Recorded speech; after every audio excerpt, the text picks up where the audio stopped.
If tomorrow a European city wakes up in peace, without explosions, without attacks, without war, there is a real chance that this was not luck, diplomacy, or historical coincidence. There is a real chance that, while you were asleep, men without names crossed borders they officially never crossed, neutralized threats that officially never existed, and vanished before sunrise. No statement was released.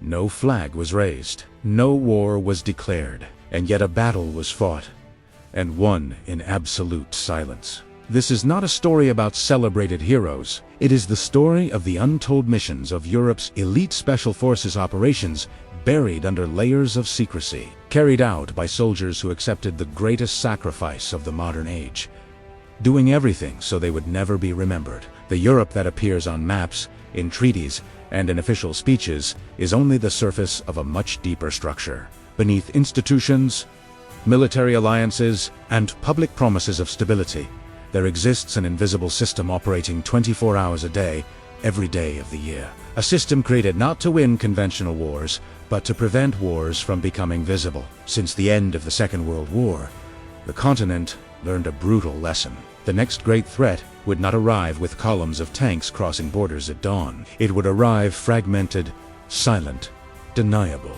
It would come through cells, hidden leaders, clandestine networks, quiet sabotage, and attacks that could never be officially attributed to a state. To face this new kind of conflict, Europe needed soldiers who did not function like armies. It needed operators trained to act outside recorded history. These men, and later women, were shaped to operate in a space where legality is flexible and morality is functional. They are not sent to conquer territory, but to control consequences. They do not enter combat to win visible battles, but to prevent massacres that will never reach history books. The birth of modern European special forces was not a single event, but a continuous response to the collective trauma of a continent devastated twice in less than 50 years. The objective was never glory. It was containment, silence, anticipation. While citizens believed they were living in an era of peace, these operators accepted a permanent state of invisible war. The selection process for these units does not begin with weapons. It begins with the destruction of identity. Before learning how to shoot, the candidate learns how to obey without questioning.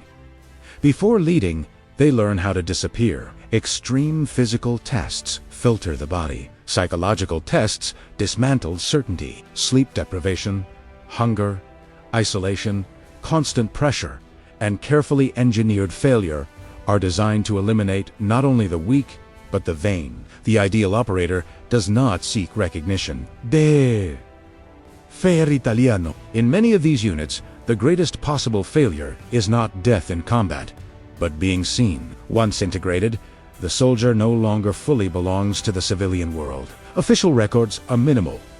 Missions do not appear on resumes. Some operations are never documented in accessible archives, even decades later. In certain scenarios, if captured, the operator knows their country will deny involvement.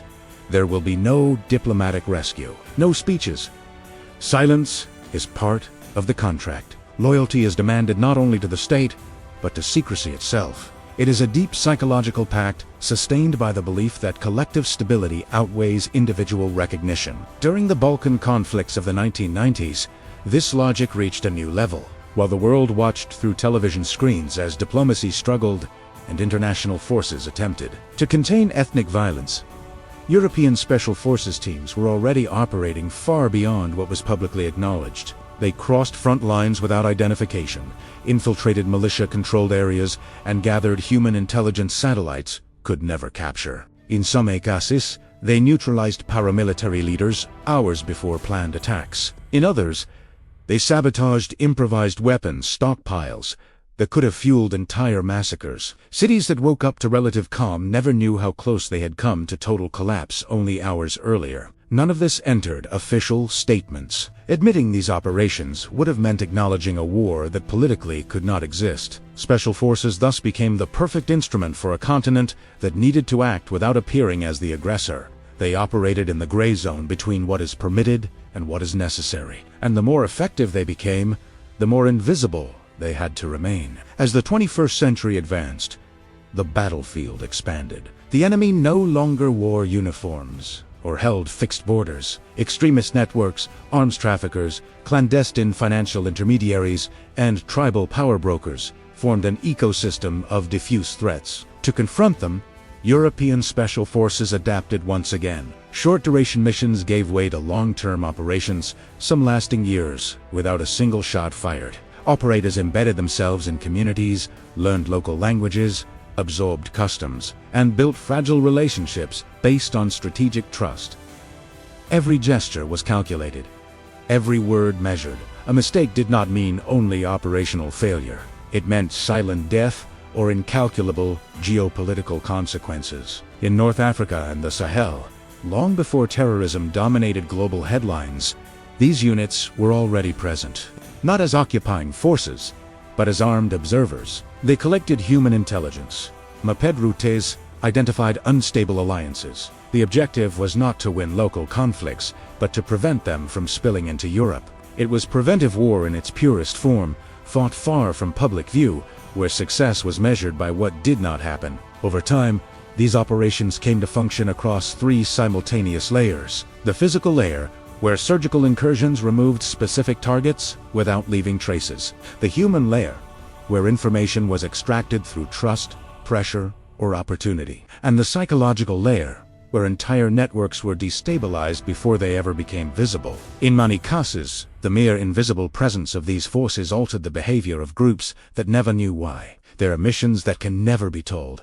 not even partially. Extractions carried out in civilian airports without delaying a single flight, maritime interceptions that ended without wreckage, records, or reports. Neutralizations conducted in ways that appeared as accidents, disappearances, or poorly explained internal decisions. The absolute success of these operations lies precisely in the fact that they leave no questions behind. They generate no investigations. They provoke no public outrage. They simply erase possible futures. But this level of efficiency comes at a high cost. The operator who returns from these missions does not come home as a hero.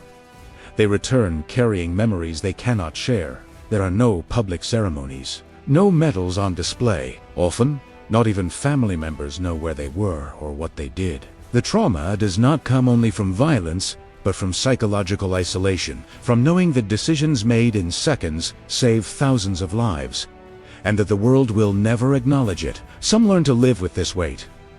Others never fully return to civilian life. Still, these forces continue to operate, while citizens walk peaceful streets, sit in cafes, and trust in everyday stability. A parallel reality remains in constant motion. Infrastructure is protected before it is threatened.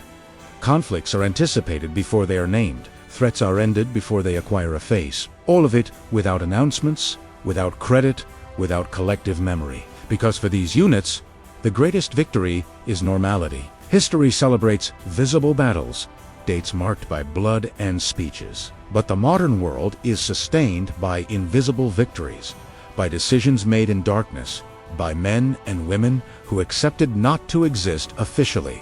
They fight wars that will never be declared, in the name of a peace that appears spontaneous but is carefully constructed night after night. The final paradox of Europe's elite special forces is simple and brutal. The better they do their job, the less the world will ever know they exist. And as long as silence remains intact, as long as cities continue to wake up in peace, these shadows will keep moving. Because in the 21st century, the most important war is the one that never happens.